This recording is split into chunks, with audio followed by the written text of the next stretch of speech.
నమస్తే welcome to Suman TV నేను హరిత స్కూల్స్ కాలేజెస్లో అడ్మిషన్స్ పెంచడం ఎలా దీని గురించి వివరించడానికి స్టూడియోలో ఉన్నారు mentor talks founder and business coach బండి శివకుమార్. హలో శివకుమార్ గారు. హలో హరిత గారు. నాకు చిన్న డౌట్. నాకే ఒక కాలేజో ఒక స్కూలో ఉందనుకోండి, దాన్ని డెవలప్ చేయాలంటే మీరు ఎలా చేస్తారు? ఆల్రెడీ బిజినెస్ కొంచెం లాస్లో ఉందనుకుంటే. ఎస్, ఫస్ట్ స్కూల్ అయినా కాలేజ్ అయినా స్టూడెంట్సే వచ్చి చదువుకుంటారు, లెక్చరర్సే లెసన్స్ చెప్తారు, ప్రిన్సిపలే హ్యాండిల్ చేస్తారు, మేనేజ్మెంటే ఇది ఉంటుంది. కాబట్టి ఈ రెండు ఒకటే, కన్ఫ్యూజన్ అవ్వకండి. మేము స్కూల్కైనా ఒకటే రిజల్ట్ ఇస్తాం, కాలేజ్కైనా ఒకటే రిజల్ట్ ఇస్తాం. మీకే స్కూల్ ఉంటే ఆ అడ్మిషన్స్ని ఎలా పెంచుతారని మీరు అడుగుతున్నారు. అవును.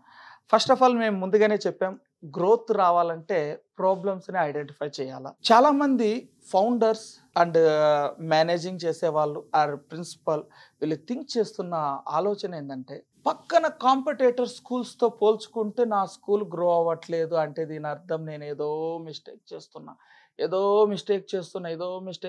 ఏమండి అంటే, గమనుండు, బిజీగా ఉన్నాను ఇంట్లో, ఎవరైనా లెక్చరర్స్ వస్తారు, సార్ కొద్దిగా ప్రాబ్లం ఉందండి, ఇప్పుడేం నన్ను డిస్టర్బ్ చేయొద్దు, నేను థింక్ చేస్తున్నా అంటే ఈ విధంగా వాళ్ళు కంప్లీట్లీ ఒక లోన్లీ ఫీలింగ్లోకి వెళ్ళిపోయి ఆటోమేటిక్గా ప్రెజర్ పెరిగిందంటే డయాబెటీస్ వస్తుంది అంటే హెయిర్ రాలుతాయి, ఇలాంటి పెద్ద పెద్ద సమస్యలు లాగా ఆలోచిస్తూ వాళ్ళ హెల్త్ ఇష్యూస్ తెచ్చుకుంటూ మనిషి బతికేదే 64 ఏళ్ళు అంటున్నారు ఇండియన్ టైమ్స్ ప్రకారం. ఆ బతికే టైంలో కూడా మంచి అంటే వయసు యంగ్ ఏజ్లోనే బతికినట్టు, ఓల్డ్ ఏజ్ని బతికినట్టు కాదు, చిన్న ఏజ్ని బతికింది మనకు తెలియదు. కాబట్టి ఫ్యామిలీతో, వైఫ్తో, పిల్లలతో బతికే ఏ ఏజ్ అయితే ఉందో మనీ ట్రాప్ అనే ఒక ట్రాప్లో పడిపోయి, అంటే డబ్బు సంపాదించాలా, అది నేను కష్టపడితే సంపాదిస్తామనే ఒక ఆలోచనతో ఆ వ్యక్తి ఆలోచిస్తూ ఉంటారు. కానీ అడ్మిషన్స్ లూజ్ అవ్వడానికి కారణం ఆ ఒక వ్యక్తే కాదు. 100% అడ్మిషన్స్ ఫిల్ అవ్వాలంటే, అంటే ఒక క్లాస్లో 60 మంది స్టూడెంట్స్ ఉన్నారంటే 60 మంది అలా రాకపోతున్నారు అని అంటే దానికి కారణం ఆ మేనేజ్మెంట్ ఒక్కరే కాదు, ఆ ప్రిన్సిపల్ ఒక్కరే కాదు, ఆ ఫౌండర్ ఒక్కరే కాదు. వాళ్ళ కాంపిటేటర్స్తో కంపేర్ చేసుకుంటూ ఉంటారు. నేను అలా ఎదగలేకపోయినానే, ఇలా చేయలేకపోయినానే, నాలోనే ఏమైనా లోపం ఉందా అనేసి. మేబీ వాళ్ళకి మాలాగా బిజినెస్ కోచ్ ఉండొచ్చేమో. అయితే అక్కడ ఆ వ్యక్తి యొక్క ప్రాబ్లం ఏంటంటే 100%లో 25% మాత్రమే ఆ మేనేజ్మెంట్ చేతిలో ఉంటుంది ఆ స్కూల్ యొక్క గ్రోత్. ఇది తెలుసుకోండి. 100% తన దగ్గరే ఉంటుంది అని చెప్పి ఆలోచించి మెంటల్లీ డిజార్డర్స్కే వెళ్ళిపోయే ఎంతోమందిని మనం చూస్తూ ఉన్నాం, సూసైడ్ చేసుకునే వాళ్ళు చూస్తున్నాం. కానీ 25% మాత్రమే ఉంటుంది. మరి 75% ఎవరి దగ్గర ఉంటుంది అనేసి మీరు అడగాల హరిత గారు. చెప్తా. ఆ 75% ఎవరి దగ్గర ఉంటుందంటే, మీ స్కూల్ అన్నారు కాబట్టి చెప్తున్నా, మీ కాలేజ్ అన్నారు కాబట్టి చెప్తున్నా, మీ యొక్క ప్రొఫెసర్స్, మీ యొక్క టీచర్స్ హ్యాండ్లోనే ఉంటుంది 75% గ్రోత్ అనే సంగతి మీకు తెలుసా? అంటే ఆ ఫౌండర్ చైర్మన్ చేతిలో 25% ఉంటే మిగతా స్టాఫ్ చేతిలో 75% ఉంటుంది అనే సంగతి మీకు తెలుసా? తెలీదు. ఖచ్చితంగా తెలియదు అనే చెప్తాం. తెలిసిన వాళ్ళు ఎదుగుతారు, తెలియని వాళ్ళు యావరేజ్గా గాను, లేదంటే లాసెస్లో గాను, లేదా just input is equal to output గాను నడుపుతూ ఉంటారు వాళ్ళ స్కూల్స్ని. ఈ 75% వాళ్ళ చేతిలో ఎలా ఉంటుందో చెప్పనా? ఈ ప్రొఫెసర్స్ చేతిలో 75% అని చెప్పాను నేను, టీచర్స్ చేతిలో 75%, వాళ్ళ దగ్గర కూడా 25% ఉంటుంది. మొత్తం ఇప్పుడు 50% ఇక్కడ పోయింది. మిగతా 50% ఎక్కడ ఉంటుందో తెలుసా? స్టూడెంట్స్ చేతిలో ఉంటుంది. స్టూడెంట్స్ వల్ల ఆ కాలేజ్ గ్రో అవడం కానీ, స్టూడెంట్స్ వల్ల ఆ కాలేజ్ యావరేజ్ గాను ఈ విధంగా ఉంటుంది. ఇప్పుడు 25% మేనేజ్మెంట్, 25% టీచర్స్ అండ్ 50% స్టూడెంట్స్ వాళ్ళ యొక్క మాటల మీద మాత్రమే ఆధారపడి ఉంటుంది ఆ స్కూల్ కానీ కాలేజ్ గ్రోత్ కానీ. మరి స్టూడెంట్స్ ఏం మిస్టేక్ చేస్తున్నారు? టీచర్స్ కానీ లెక్చరర్స్ కానీ వాళ్ళు బాగా చెప్పే విధంగా చెప్తేనే కదా పిల్లల్లో గ్రోత్ ఉంటుంది, వాళ్ళు ఎక్కువ నేర్చుకుంటారు. మరి వాళ్ళ మిస్టేక్స్ ఏముంటాయి? అలాగనే ఆలోచిస్తున్నారు, మీలాగనే ఆలోచిస్తున్నారు చాలా మంది. ఇక్కడ స్టూడెంట్స్ చేతిలో కూడా 50% ఉండదు, ఓన్లీ 40% మాత్రమే స్టూడెంట్స్ హ్యాండ్లో ఉంటుంది మీ స్కూల్ యొక్క గ్రోత్ ఆర్ కాలేజ్ గ్రోత్. మిగతా 10% ఎవరి దగ్గర ఉంటుందో గెస్ట్ చేయగలుగుతారా హరిత గారు? నేను ఇన్ని చెప్పుకుంటూ వచ్చాను, ఒకటి గెస్ట్ చేయండి. ఎందుకంటే మీరు ఒక స్కూల్ ఫౌండర్ అంటున్నారు. ఎగ్జాంపుల్ చెప్పాను, నిజంగా చెప్పే.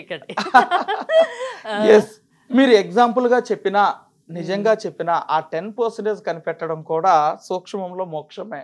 ఆ 10% వాళ్ళ యొక్క పేరెంట్స్ మీద ఆధారపడి ఉంటుంది. ఆ ఏరియాకి చుట్టుపక్కల ఉండే సరౌండింగ్స్ మీద ఆధారపడి ఉంటుంది. వాళ్ళు నడుపుతున్న ఆర్గనైజేషన్ ఎలాంటి వాల్యూస్ని తీసుకెళ్తున్నారు, అందరికీ 100% బ్యాలెన్స్డ్గా ఉన్నారా, లేదంటే ఎవరు మోరల్ వాల్యూస్నైనా హర్ట్ చేస్తున్నారు. ఇట్లా ఎన్నో రకాల సమస్యలు ఆ 10%లోనే ఉన్నాయి.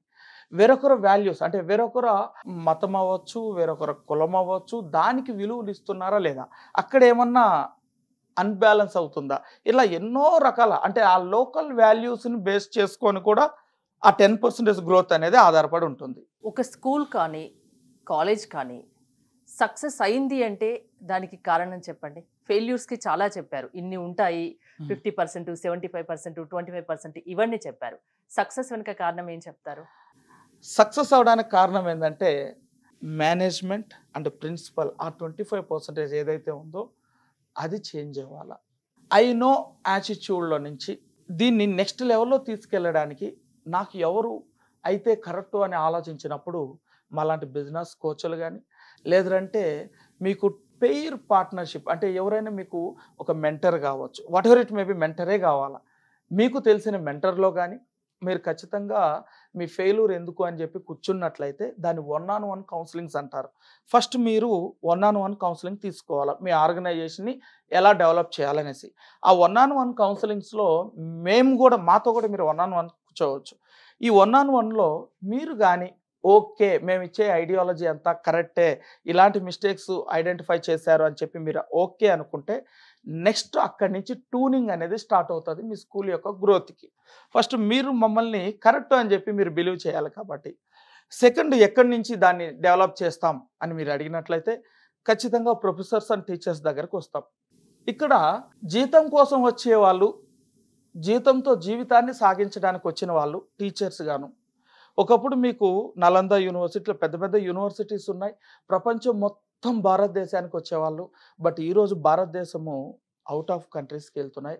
దానికి కారణం ఏంది అని అంటే మన ఆలోచనలు సరిగ్గా లేకపోవడం. రెండోది డబ్బు వస్తే చాలు అనేటట్లుగా కొంతమంది ఉంటే, ఎందుకంటే అది వాళ్ళ అవసరాలు కావచ్చు, అది తప్పు అయితే కాదు, వాళ్ళకు ఉండే సమస్యలు కావచ్చు.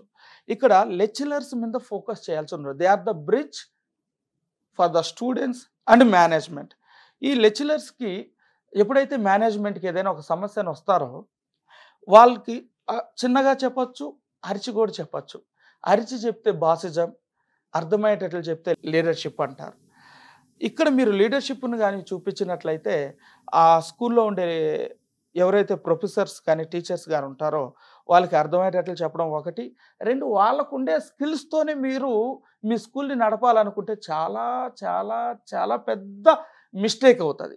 వాళ్ళకున్న స్కిల్స్ని మీరు అనాలిసిస్ చేసుకొని మీరు వాళ్ళకున్న స్కిల్స్ని ఇంకొంచెం స్కిల్స్ కానీ యాడ్ ఆన్ చేస్తే ఫస్ట్ ఆ ఒక వ్యక్తి ఆలోచిస్తాడు, I thanks to the school and management, I thanks to this college and management.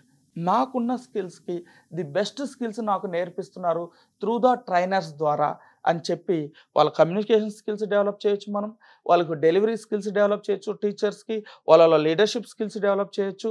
వాళ్ళు థింకింగ్ ప్రాసెస్ని అంటే వాళ్ళ ఆలోచన మారితే, వాళ్ళ మతి మారితేనే వాళ్ళ గతి మారుతుంది, వాళ్ళ స్థితి మారుతుంది అనే ఒక ఆలోచన వాళ్ళకి కానీ తీసుకొచ్చినట్లయితే అలా స్టూడెంట్స్ నుంచి లెక్చరర్స్ నుంచి స్టూడెంట్స్కి వెళ్ళే అవుట్పుట్ కూడా క్వాలిటీగా వెళ్తుంది. ఆ లెక్చరర్స్కి మేము ట్రైనింగ్ ఇస్తాం. మా దగ్గర కొన్ని కాన్సెప్ట్స్ ఉన్నాయి. లెక్చరర్స్ని అంటే మొద్దు లాంటి ఒక ఐరన్ని కూడా షార్ప్ చేయడానికి బయట ఎలా ఎక్విప్మెంట్స్ ఉన్నాయో, ఎలాంటి నాలెడ్జ్ ఉన్న పర్సన్ అయినా, లో నాలెడ్జ్ ఉన్న పర్సన్ అయినా, లెక్చరర్స్నైనా మేము వాళ్ళకి పర్ఫెక్ట్గా అన్ని రకాల స్కిల్స్ మేము నేర్పిస్తాం. ఎవరైనా మీ దగ్గరికి వచ్చి టైం పీరియడ్ చెప్పి ఒక 6 monthsలో 1 yearలో మా బిజినెస్ డెవలప్ చేసి చూపించాలి అని ఒక టైం చెప్తే మీరు ఆ టైంలో చేస్తారా? వాళ్ళ బిజినెస్ని 3 విధాలుగా డెవలప్ చేస్తాం, 3 సార్లు డెవలప్ చేస్తాం. ఒకటి, మా ఆలోచనని వాళ్ళ ఆలోచనలో కలిపినప్పుడు విజన్ చూపించి ఫస్ట్ సారి డెవలప్ చేస్తాం. మా ఆలోచనని పెన్ను పేపర్ పెట్టి రాతపూర్వకంగా కొన్ని రకాల నామ్స్, కొన్ని రకాల ఫార్ములాస్ రాసుకొని ఈ విధంగా వెళ్తే సక్సెస్ అవుతామని ఆ విజన్కి ధైర్యాన్ని ఇస్తాం. మూడవది, ఆ రాసుకున్న పాయింట్స్ని క్రమబద్ధంగా ఎగ్జిక్యూట్ చేయాలి. ఎందుకు క్రమబద్ధంగా అంటున్నారంటే, నేను ఆల్రెడీ చెప్పా, ఎక్సర్సైజ్ చేస్తే స్టమక్ తగ్గుతుందని అందరికీ తెలిసి ఎంతమంది చేస్తున్నారు. ఆల్కహాల్ తాగకపోతే ఆరోగ్యంగా ఉంటారు, లివర్ చెడిపోదని తెలిసి ఎంతమంది తాక్కుంటున్నారు.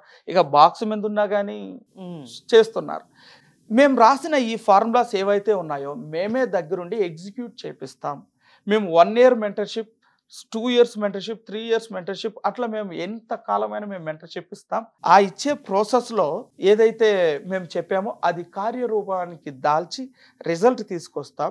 ఈ రిజల్ట్ అనేది ఎన్ని రోజులు డ్యామేజ్ అయింది ఆ పేరు అనే దాని మీద ఆధారపడి ఉంటుంది. ఒక 6 నెలల్లో డ్యామేజ్ అయ్యింది అనుకో ఆ స్కూల్ పేరు, మేము 6 నెలల్లో రిజల్ట్ తెప్పిస్తాం. 1 ఇయర్లో డ్యామేజ్ అయ్యింది అనుకోండి, 1 ఇయర్లో తెప్పిస్తాం. 10 ఇయర్స్లో డ్యామేజ్ అయింది అనుకోండి, అయినా 1 ఇయర్ లోపలే తెప్పిస్తాం. మొత్తానికి అన్నీ చెప్పేశారు. స్కూల్ కానీ, కాలేజ్ కానీ, ఏదైనా బిజినెస్ కానీ సక్సెస్ కావాలంటే ఎలా నడవాలి, ఎలాంటి ఆలోచన విధానంతో వాళ్ళు వెనుకడుగు వేస్తున్నారు, ఇవన్నీ చెప్పేశారు. ఈ ప్రోగ్రామ్ చూసి ఊరుకోవచ్చుగా, మీ దగ్గరికి ఎందుకు రావాలి ఇంకా? మంచి క్వశ్చన్ అడిగారు.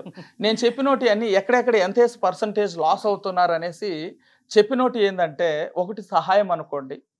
ఈరోజు మీ ముందుకు వచ్చాం, నేను గ్రో అయినా, I thanks to God and thanks to universe. ఈరోజు ఈ సంభాషణ ఏదైతే ఉందో ఇంటర్వ్యూ గాడ్స్ ప్లాన్ అని నేను గట్టిగా బిలీవ్ చేస్తా. నా మాటల ద్వారా ఎవరికైనా ఉపయోగపడి బాగుంటే అంతకంటే సంతోషం నాకు ఇంకేదీ లేదు. నా ఇంటెన్షన్ ఏంది, ఇంకోటి చెప్పనా, white shirt and black pant యొక్క మీనింగ్ ఐడియా ఉందా madam? He is the servant of the person, అంటే ఆ వ్యక్తి సహాయకుడు అని. నేను అదే డ్రెస్ వేసుకొని వచ్చాను. నేను నా మాటల ద్వారా ఎవరైనా బాగుంటే ఆ వ్యక్తి అతని వల్ల బాగున్నానని ఒక్క మాట దేవుడికి ఇస్తే ఆ మాట ఏదో ఒక విధంగా నాకు వచ్చి చేరుతుంది, నేను ఆటోమేటిక్గా సక్సెస్ అవుతాం. ఒకటి. రెండో విషయం ఏంటంటే, ఇప్పుడు నా మాటల ద్వారా మీరు ఖచ్చితంగా మీ గ్రోత్ ఇంత ఉందనుకుందాం, నా మాటలు విన్న తర్వాత ఆ గ్రోత్ ఇంత అవుతుంది. నా మాటలకే ఆ గ్రోత్ ఇంత అయితే నన్నే హైర్ చేసుకుంటే ఆ గ్రోత్ ఎక్కడికో పోతుంది. అది మీరు ఆలోచించడానికి కూడా ఆలోచనలు రావు. కానీ ఒక్కటైతే చెప్తాం, coach with growth. Okay, coach ఉంటే గ్రోత్ ఉంటుంది. అది మెంటర్ స్టాక్ అయితే ఇంకా బాగుంటుంది. అది మెంటర్ స్టాక్ అయితే అద్భుతంగా ఉంటుంది. థ్యాంక్ యూ శివకుమార్ గారు, థ్యాంక్స్ ఫర్ కమింగ్. మీకు ఇంకా ఎక్కువ డీటెయిల్స్ కావాలన్నా, వాళ్ళని కన్సల్ట్ చేయాలన్నా మెంటర్ స్టాక్ని స్క్రీన్ పైన స్క్రోల్ అవుతున్న నెంబర్స్కి కాల్ చేయండి. చూస్తూనే ఉండండి సుమన్ టీవీ.